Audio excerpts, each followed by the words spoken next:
So Dil చేయడం వల్ల మీరు దిల్ రాజు అయ్యారు. బట్ నా దృష్టిలో మీరు బిల్ రాజు. ఎందుకు చెప్తాను. యాక్చువల్లీ చాలామంది ఆడియన్స్ కూడా చెప్పాలి ఇది.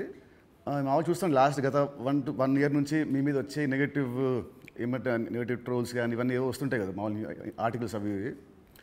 2005లో నేను సినిమా వేసాను, రామ్ సినిమా. అది రిలీజ్కి ఫైనాన్షియల్గా మేము చాలా అప్పుడు రిలీజ్కి మేము కొంచెం ఇబ్బందులు ఉండే. అండ్ అప్పుడు మాకు టర్మ్స్ అంతా బాగాలేవు, మా టర్మ్స్ మనకు.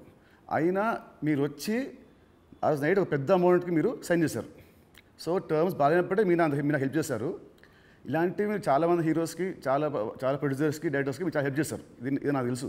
సో ఈ మధ్య వచ్చి మీరు ఒక సినిమా బొక్కేస్తారంటే అది నాకు I want to clear to audience that ప్రతి సినిమా చిన్న పెద్ద లేకుండా అందరు హెల్ప్ చేసేవాడు మీరు.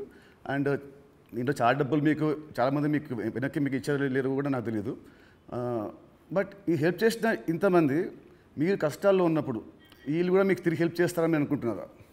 అంటే బేసిక్గా నా లైఫ్ స్టార్ట్ అయింది ఎక్కడ అంటే నితిన్, నా కాస్ట్యూమ్ కృష్ణ గారికి నేను చాలా స్టోరీలో చెప్పాను. అరుంధతి అనే సినిమా 36 lakhs కొంటే 2 lakhs నేను రిలీజ్ రోజు కట్టలేదు. తర్వాత తీసుకెళ్ళి ఆయన ఫోన్లు ఎత్తకుంటే కూడా నేను పట్టుకొని వెళ్ళి 2 lakhs ఇచ్చి వచ్చాను.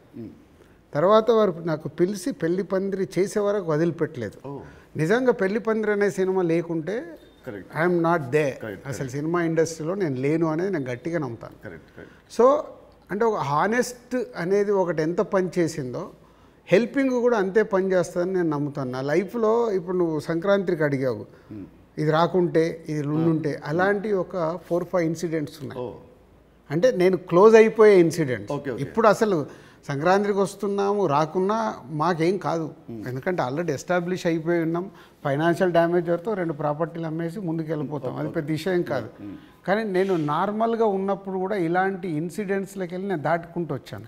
అంటే అది ఎప్పుడు అదే నేను నమ్మేది, వెన్ వీఆర్ హెల్ప్కు మనం ముందుంటామో మన కష్టం వచ్చినప్పుడు భగవంతుడే తిరిగి ఇస్తాడని. అది నా లైఫ్లో 3-4 ఇన్సిడెంట్ నాకు సినిమా ఫీల్డ్లో జరిగాయి.